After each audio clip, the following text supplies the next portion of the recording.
సరే రాజకీయాలకు సంబంధం లేకుండా మరి ఇప్పుడు జరుగుతున్నటువంటి ప్రజలు గెలిపించినటువంటి విషయాన్ని కూడా మర్చిపోయి ఇక్కడ బీఆర్ఎస్ పార్టీలో గెలిచినటువంటి ఎమ్మెల్యే గారు పార్టీని మోసం చేసి కార్యకర్తలను మోసం చేసి తల్లి పాలు తాగి రొమ్ము గుద్దినటువంటి చందంగా ఆయన పార్టీ మారి వెళ్ళిపోయినా కూడా మరి కార్యకర్తలందరూ కూడా నిబద్ధతతో కేవలం కేసీఆర్ గారి మీద ప్రేమతోని గులాబీ జెండా ఉందనేటటువంటి గుండె ధైర్యంతోనే ఇవాళ బీఆర్ఎస్ పార్టీలో కార్యకర్తలందరూ కూడా కొనసాగుతూ ఉన్నారు. వాళ్ళందరికీ మనస్ఫూర్తిగా నేను అభినందనలు తెలియజేస్తా ఉన్నాను. మనలో ఉన్నటువంటి ఉద్యమ చైతన్య స్ఫూర్తి నింపినటువంటి కేసీఆర్ గారు మనకు అండగా ఉన్నంత వరకు మనం భయపడాల్సినటువంటి అవసరమే లేదు. ఎత్తిన పిడికిలు దించేదే లేదు, వేసుకున్న గులాబీ కండువాను తీసేదే లేదు. అద్భుతంగా ముందుకు సాగుదామని జగిత్యాలలో ఉన్నటువంటి మన కార్యకర్తల నాయకులందరూ కూడా ఈ సందర్భంగా నేను పిలుపునిస్తా ఉన్నాను. మనకు ఈ జిల్లాకే పెద్దన్నగా మనం చెప్పుకునేటటువంటి కొప్పులీశ్వర్ అన్న గారికి కూడా అండగా ఉంటారు. ఇప్పుడు స్థానికంగా ఎమ్మెల్సీ అన్న ఎల్రమణ అన్న గారు మనకు చాలా పెద్ద అండగా రాష్ట్ర స్థాయిలో వారు నాయకత్వం చేసినటువంటి వ్యక్తి మనకి ఇవాళ జగిత్యాలలో అండగా ఉన్నారు. వారు సిట్టింగ్ ఎమ్మెల్సీగా ఉన్నారు, వారి అండ ఉన్నది. గౌరవనీయులు పెద్దలు మన విద్యాసాగర్ అన్నగారు ఇవాళ సీనియర్ మోస్ట్ శాసనసభ్యులు బీఆర్ఎస్ పార్టీలో జెడ్పీటీసీ స్థాయి నుండి ఎదుర్కొంటూ రాజకీయాల్లో వచ్చినటువంటి వ్యక్తి, మంచి వక్త, అందరినీ సమన్వయం చేసుకునే ఓపిక ఉన్నటువంటి గౌరవ జిల్లా అధ్యక్షులు పెద్దలు విద్యాసాగర్ రావు గారు ఉన్నారు. అట్లనే సోదరి మణి జెడ్పీ చైర్మన్ గా పనిచేసి మరి వాళ్ళు ఇక్కడ ఎమ్మెల్యే వెళ్ళిపోయినా కూడా కార్యకర్తలందరినీ కూడా కళ్ళలో నాలుకలా కలుపుకుంటూ ఆ పిల్ల చిన్న అమ్మాయి అయినప్పటికీ అన్నలకు దండం పెట్టుకుంటూ తమ్ములను హక్కున చేర్చుకుంటూ చెల్లెలను చేతి పట్టుకొని నడిపించుకుంటూ ముందుకు తీసుకెళ్తున్నటువంటి సోదరి దావ వసంత గారికి, అట్లానే సీనియర్ నాయకులు గౌరవనీయులు పెద్దలు మన తుల రాజేంద్ర అన్న గారు, మన పార్టీ సీనియర్ నాయకులు అన్న అమీన్ భాయ్ గారు, అట్లానే గట్టు సతీష్ అన్న గారు, రమణారావు అన్న గారు సీనియర్ నాయకులు, భూపతి రెడ్డి గారు, మా తమ్ముడు దేవేందర్ ఫైటర్, ఇట్లా ఒకరు కాదు ఇద్దరు కాదు అందరూ కూడా మరి ఇవాళ జగిత్యాల్లో ఏ ఒక్క నిమిషం కూడా వేరే ఆలోచన చేయకుండా కేసీఆర్ గారి జెండాను మనం కొనసాగించాలనే స్ఫూర్తితో పనిచేస్తున్నందుకు నిజంగా అందరూ కూడా చేతులెత్తి నేను మనస్ఫూర్తిగా శుభాకాంక్షలు తెలియజేస్తా ఉన్నాను. మరి వాళ్ళ రాష్ట్రంలో ఏం జరుగుతుందో ఒకసారి ఆలోచన చేసుకుంటే అనేకమైనటువంటి హామీలు, దాదాపుగా 420 హామీలు ఇచ్చి అధికారంలోకి వచ్చినటువంటి కాంగ్రెస్ పార్టీ ఇవాళ ఎవరి కోసం ఏం చేస్తుందో ఒకసారి ఆలోచించుకోవాలి. నిజంగా నిన్న జగిత్యాల వచ్చే ముందే ఒక రైతన్న ఒక మంచి మెసేజ్ పెట్టింది.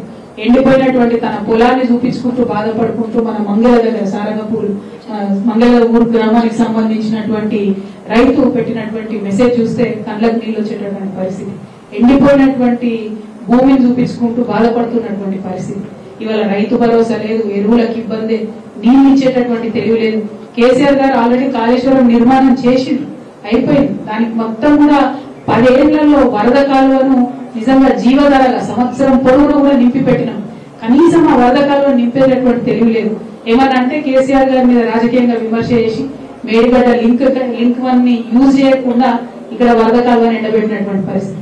వరద కాలువ ఎండిపోతే యావత్ జగిత్యాల జిల్లాలో ఉన్న రైతులందరికీ కూడా కళ్ళల్లో కన్నీళ్లు ఉంటే తప్పితే ఇంకొకటి ఉండదు.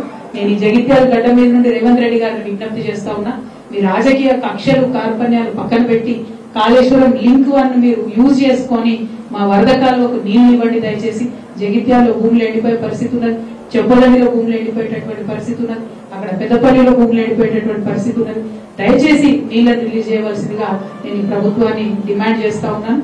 అదేవిధంగా మీరు చూసినట్టయితే మహిళలకు ఇచ్చినటువంటి ఒక్కటంటే ఒక్క హామీ కూడా ఈ ప్రభుత్వం నిలబెట్టుకోలేదు. 2500 ఇస్తామన్నారు, తులం బంగారం అన్నారు, 18 ఏళ్లు నిండితే స్కూటీలు ఇస్తామన్నారు. బీడీ కార్మికులు అనేక మంది ఉంటారు ఇక్కడ జగిత్యాల మెట్పల్లి అంటేనే బీడీ కార్మికులకు హబ్బు. విద్యాసాగర్ రావు గారు నాకు గుర్తుంది 80,000 మందికి బీడీ కార్మికులకు వెంటబడి మనం ఆనాడు పెన్షన్ ఇప్పించుకున్న పరిస్థితి. ఇవాళ 2000 నుంచి 4000 చేస్తామని చెప్పిండ్రు. కనీసం బీడీ కార్మికుల గురించి, మహిళల గురించి ఒక్కనాడు కూడా ఈ రాష్ట్ర ముఖ్యమంత్రి మాట్లాడకపోవడం నిజంగా కూడా శోచనీయం. మహిళలను ఇంత చిన్న చూపు చూస్తున్నటువంటి ముఖ్యమంత్రి గారికి ఖచ్చితంగా కాలం గుణపాఠం నేర్పిస్తుందని కూడా నేను ఈ సందర్భంగా తెలియజేస్తా ఉన్నాను.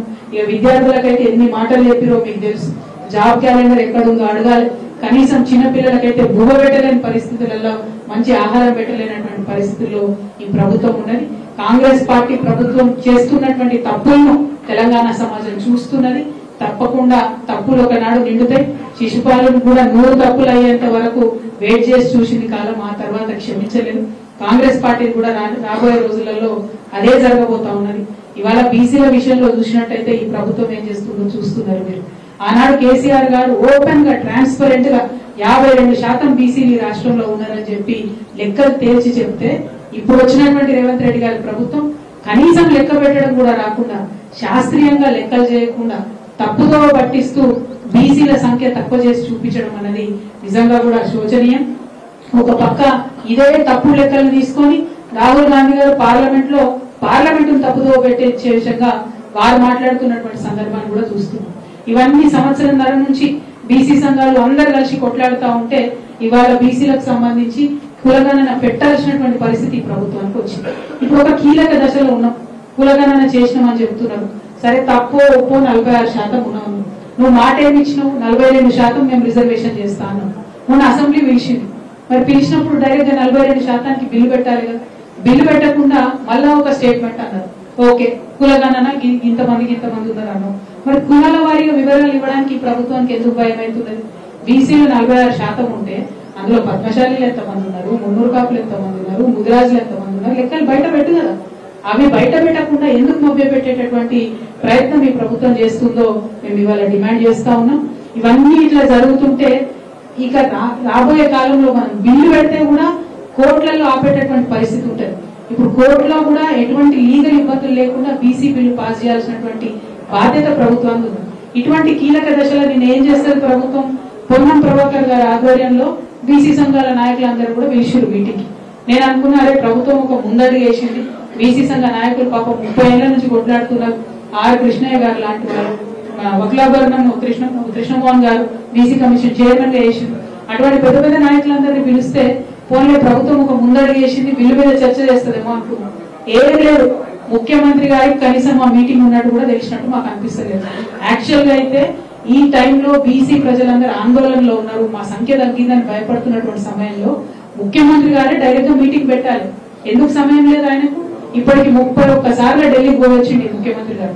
కానీ జనాభాలో సగం ఉన్నటువంటి బీసీల గురించి కనీసం మీటింగ్ పెట్టే తీరిక ఈ ముఖ్యమంత్రి గారికి లేకపోవడం నిజంగా శోచనీయం. ముఖ్యమంత్రి గారు నిన్న మీటింగ్ లో లేరు. పోనీ కనీసం ఈ లెక్క కులగణన చేసినటువంటి కేబినెట్ సబ్ కమిటీకి చైర్మన్ ఉత్తమ్ కుమార్ రెడ్డి గారు ఆయన మీటింగ్ లో లేరు. ఈ లెక్కలన్నింటినీ కులగణన చేసినటువంటి అధికారులు సందీప్ శాండిల్య గారు ఆయన మీటింగ్ లో లేరు. మరి బీసీ సంఘం నాయకులందరూ పిలిచి మీరు లెక్కలు చెప్పలేదు, మీ ప్రభుత్వం ఏం చేస్తుందో చెప్పలేదు, ముందడుగు ఎట్లేస్తాం, బిల్లు పెడతామా పెట్టతామా చెప్పలేరు. మరి ఎందుకోసం పిలిచినట్టు? నేనైతే అనుకుంటున్నా కేవలం ఈ బీసీ ఉద్యమం చేస్తున్నటువంటి ఇంత సీనియర్ నాయకుల్ని నిన్న పిలిచి కనీసం ముఖ్యమంత్రి గారు మాట్లాడకపోవడం అంటే వారిని అవమానించడం తప్ప ఇంకొకటి కాదు. ఇది చాలా దారుణం. ముఖ్యమంత్రి గారు తప్పకుండా తక్షణమే రివ్యూ పెట్టాలి. మొత్తం కులాల వారీగా సంఖ్య ఎంత ఉందో బయట పెట్టాలి. బిల్లు ఎప్పటి లోపల తీసుకొస్తారో చెప్పాలి. ఆ బిల్లుకు సంబంధించి ఈ వివిధ కుల సంఘ నాయకులతోని చర్చలు జరపాలి. అట్లానే లీగల్ ఎక్స్పర్ట్స్ తోని కూడా చర్చలు జరపాలని ఈ సందర్భంగా నేను డిమాండ్ చేస్తా ఉన్నాను. మరి మీరు చూస్తే కేసీఆర్ గారు ట్రాన్స్పరెంట్ గా ఉన్నట్టుగా లెక్కలు చెప్పినారు. రేవంత్ రెడ్డి గారు తప్పుడు లెక్కలు చెప్తున్నారు. ఇంకో పక్క ఇచ్చినటువంటి ఏ ఒక్క మాట కూడా ఫుల్ఫిల్ చేసేటటువంటి పరిస్థితి లేదు. కేసీఆర్ గారి పాలనకు రేవంత్ రెడ్డి గారి పాలనకు ఎంత తేడా ఉందంటే కేసీఆర్ గారి పాలన ఐఫోన్ లాగా ఉంటే రేవంత్ రెడ్డి గారి పాలన చైనా ఫోన్ లెక్క ఉన్నది. ఐఫోన్ కు చైనా ఫోన్ కి ఎంత తేడా ఉంటుందో కేసీఆర్ గారికి రేవంత్ రెడ్డి గారికి అంత తేడా ఉన్నది. అంటే సూపుకు బానే ఉంటది కానీ ఏం పనిచేయదు అన్నట్టు అటువంటి పరిస్థితి ఉన్నది. మాటలు ఇచ్చి బీసీల ఓట్లు వేయించుకొని ఇవాళ బీసీలను మోసం చేస్తున్నటువంటి కాంగ్రెస్ పార్టీని చరిత్ర క్షమించదు, బీసీలు క్షమించరు. వారికి ఎవరు లేరు, వారి పక్షాన మాట్లాడారు అనుకుంటున్నారేమో. మేమందరం కూడా అండగా నిలబడి ఉన్నాం. ఖచ్చితంగా బీసీలకు మీరు ప్రామిస్ చేసినటువంటి 42% ఇచ్చే వరకు కూడా తగ్గేదే లేదు. ఖచ్చితంగా ఉద్యమాన్ని ముందుకు కొనసాగిస్తాం. మరో తెలంగాణ ఉద్యమంలాగా పోరాటం చేయడానికి బీసీ బిడ్డలందరూ కూడా సిద్ధంగా ఉండాలని చెప్పి ఈ సందర్భంగా పిలుపునిస్తా ఉన్నాం. బీఆర్ఎస్ పార్టీ కార్యకర్తలు మనకు నాయకులు అన్నది ఎప్పుడు కూడా లెక్కలో లేనటువంటి విషయం. తెలంగాణ ఉద్యమం జరిగినప్పుడు కూడా పెద్ద పెద్ద నాయకులు లేరు మనకు. అయినా కూడా మనం గుండె ధైర్యంతో కొట్లాడినాం.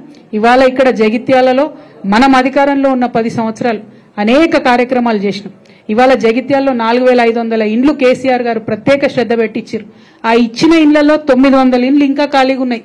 ఇవాళ నేను డిమాండ్ చేస్తా ఉన్న కాంగ్రెస్ ప్రభుత్వాన్ని 900 ఇండ్లు జగిత్యాల్లో ఖాళీగా ఉన్నాయి. మీరు అర్హులైనటువంటి వాళ్ళకి ఇమీడియట్ గా ఐడెంటిఫై చేసి ఇవ్వండి. ఎందుకు ఇవ్వలేకపోతా ఉన్నారు? ఎందుకు ప్రాజెక్టులు ఫినిష్ చేయలేకపోతా ఉన్నారు? ఎందుకు వరద కాలువ నింపలేకపోతున్నారు? ఎందుకు రేషన్ కార్డులు ఇవ్వలేకపోతా ఉన్నారు? దీనికి ఏమైనా కేసీఆర్ గారు అడ్డం పడ్డారా? బీఆర్ఎస్ పార్టీ అడ్డం పడ్డదా? తక్షణమే మీ చిత్తశుద్ధిని నిరూపించుకోండి. మీరు ప్రజలకు ఇచ్చినటువంటి హామీలన్నీ కూడా వెంటనే నెరవేర్చండి అని ఈ సందర్భంగా డిమాండ్ చేస్తా ఉన్నాం. జగిత్యాల గడ్డ అంటే విప్లవాల కిల్ల.